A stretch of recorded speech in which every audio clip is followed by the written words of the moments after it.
Computer insecurity is the concept that a computer system is always vulnerable to attack, and that this fact creates a constant battle between those looking to improve security and those looking to circumvent security. Security and systems design. Although there are many aspects to take into consideration when designing a computer system, security can prove to be very important. According to Symantec, in 2010 94% of organizations polled expect to implement security improvements to their computer systems, with 42% claiming cybersecurity as their top risk. At the same time many organizations are improving security, many types of cybercriminals are finding ways to continue their activities. Almost every type of cyber attack is on the rise.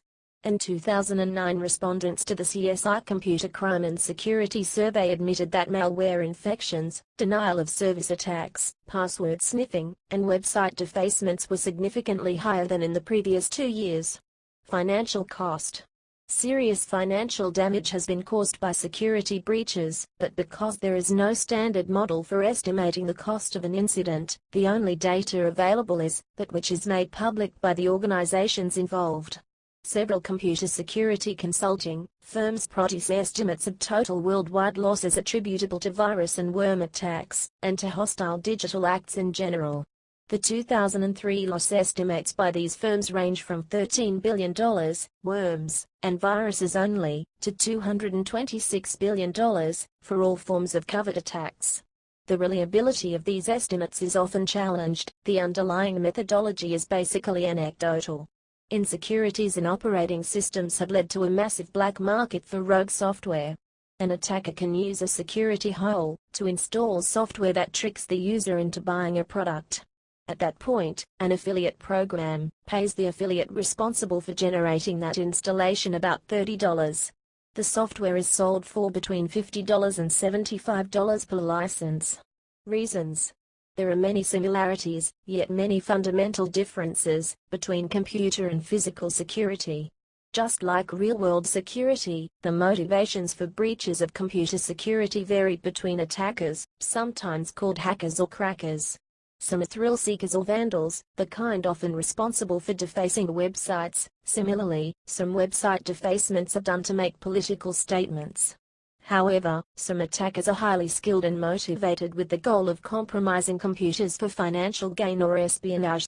An example of the latter is Marcus Hess, more diligent than skilled, who spied for the KGB, and was ultimately caught, because of the efforts of Clifford Stahl, who wrote a memoir, The Cuckoo's Egg, about his experiences. For those seeking to prevent security breaches, the first step is usually to attempt to identify what might motivate an attack on the system, how much the continued operation and information security of the system are worth, and who might be motivated to breach it. The precautions required for a home personal computer are very different for those of banks' internet banking systems, and different again for a classified military network. Other computer security writers suggest that, since an attacker using a network need know nothing about you, or what you have on your computer, attacker motivation is inherently impossible to determine beyond guessing. If true, blocking all possible attacks is the only plausible action to take. Vulnerabilities. To understand the techniques for securing a computer system, it is important to first understand the various types of attacks that can be made against it. These threats can typically be classified into one of these 7 categories. Exploits. An exploit, from the same word in the French language, meaning achievement, or accomplishment, is a piece of software, a chunk of data, or sequence of commands that take advantage of a software bug or glitch, in order to cause unintended, or unanticipated behavior to occur on computer software, hardware, or something electronic, usually computerized.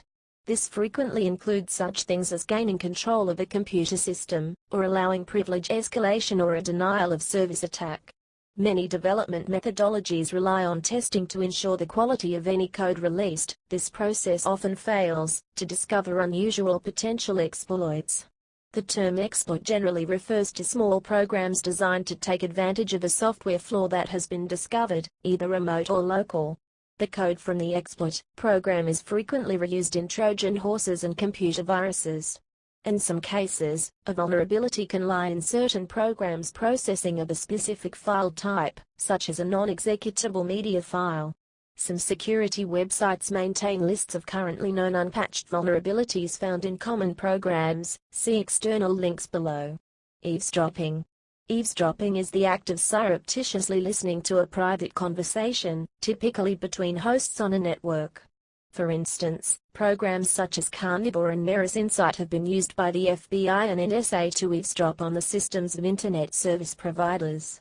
Even machines that operate as a closed system, that is, with no contact to the outside world, can be eavesdropped upon via monitoring the faint electromagnetic transmissions generated by the hardware such as Tempest. Social engineering and human error. A computer system is no more secure than the human systems responsible for its operation.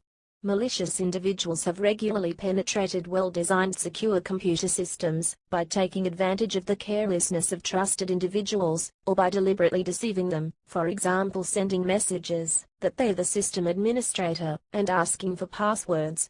This deception is known as social engineering. Denial of service attack. Unlike other exploits, denial of service attacks are not used to gain unauthorized access or control of a system. They are instead designed to render it unusable. Attackers can deny service to individual victims, such as by deliberately entering a wrong password 3 consecutive times, and thus causing the victim account to be locked, or they may overload the capabilities of a machine or network and block all users at once. These types of attack are, in practice, very hard to prevent, because the behavior of whole networks needs to be analyzed, not only the behavior of small pieces of code.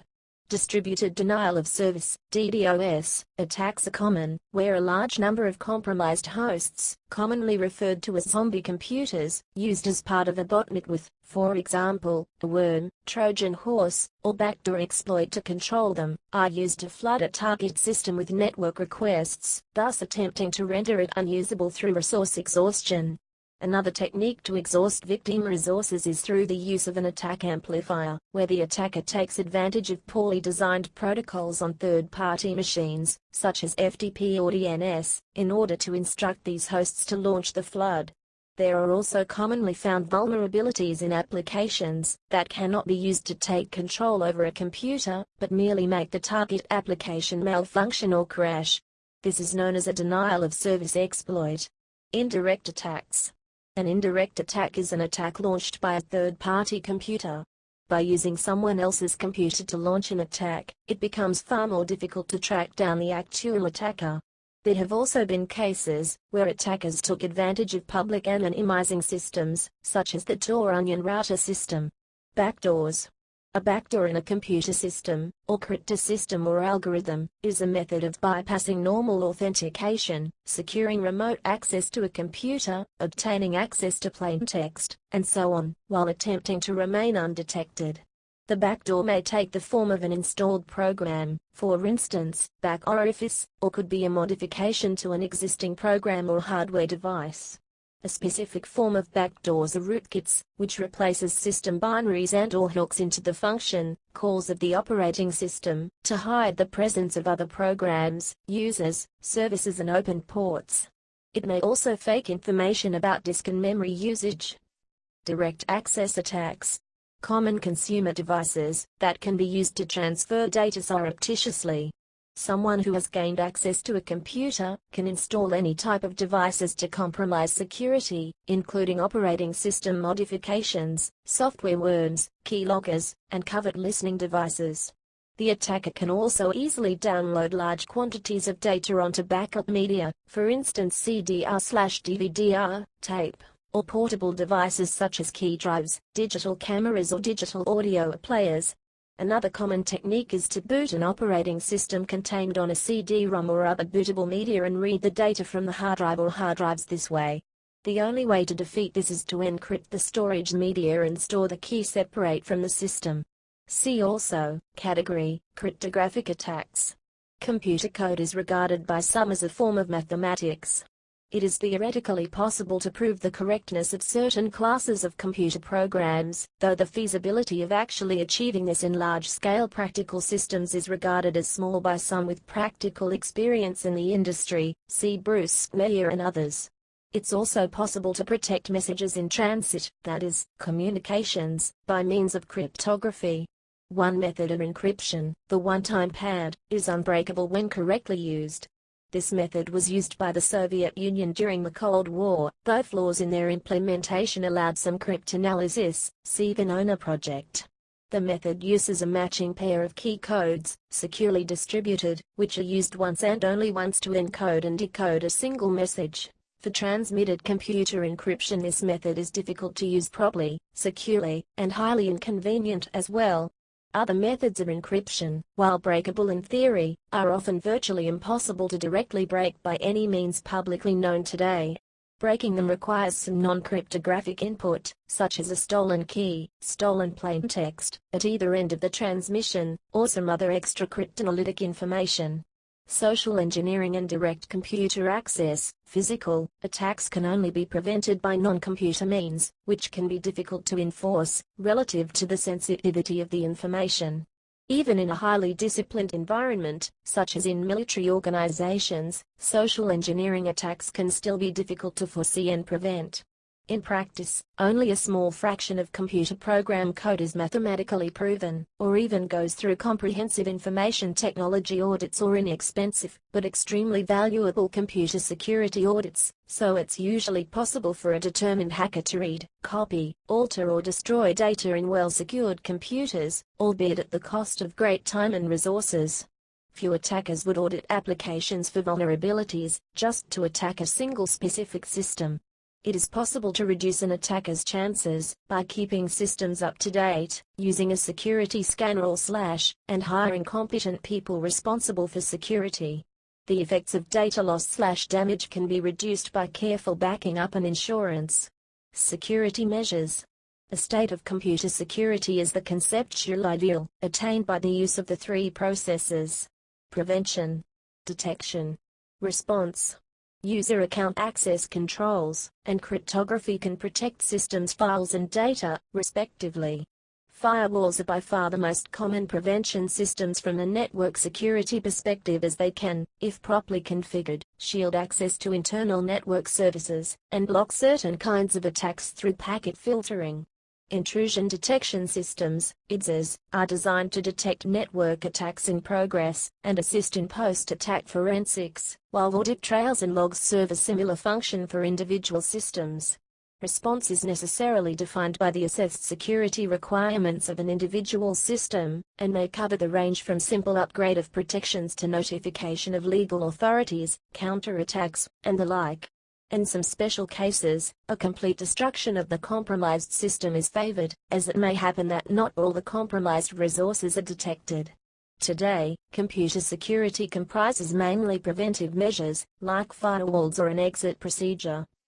A firewall can be defined as a way of filtering network data between a host or a network and another network, such as the Internet, and can be implemented as software running on the machine, hooking into the network stack, or, in the case of most Unix-based operating systems such as Linux, built into the operating system kernel, to provide real-time filtering and blocking. Another implementation is a so-called physical firewall, which consists of a separate machine filtering network traffic. Firewalls are common amongst machines that are permanently connected to the Internet. However, relatively few organizations maintain computer systems with effective detection systems, and fewer still have organized response mechanisms in place. As a result, as Reuters points out, companies for the first time report they are losing more through electronic theft of data than physical stealing of assets. The primary obstacle to effective eradication of cybercrime could be traced to excessive reliance on firewalls and other automated detection systems. Yet it is basic evidence gathering, by using packet capture appliances, that puts criminals behind bars. Difficulty with response. Responding forcefully to attempted security breaches, in the manner that one would for attempted physical security breaches, is often very difficult for a variety of reasons. Identifying attackers is difficult, as they are often in a different jurisdiction to the systems they attempt to breach, and operate through proxies, temporary anonymous dial-up accounts, wireless connections, and other anonymizing procedures which make backtracing difficult, and are often located in yet another jurisdiction. If they successfully breach security, they are often able to delete logs to cover their tracks. The sheer number of attempted attacks is so large that organizations cannot spend time pursuing each attacker. A typical home user with a permanent, for instance, cable modem connection will be attacked at least several times per day, so more attractive targets could be presumed to see many more. Note, however, that most of the sheer bulk of these attacks are made by automated vulnerability scanners and computer worms. Law enforcement officers are often unfamiliar with information technology, and so lack the skills and interest in pursuing attackers. There are also budgetary constraints. It has been argued that the high cost of technology, such as DNA testing, and improved forensics mean less money for other kinds of law enforcement, so the overall rate of criminals not getting dealt with goes up as the cost of the technology increases. In addition, the identification of attackers across a network may require logs from various points in the network, and in many countries, the release of these records to law enforcement, with the exception of being voluntarily surrendered by a network administrator or a system administrator, requires a search warrant, and, depending on the circumstances, the legal proceedings required can be drawn out to the point where the records are either regularly destroyed, or the information is no longer relevant. Destroyed, or the information is no longer relevant. Destroyed, or the information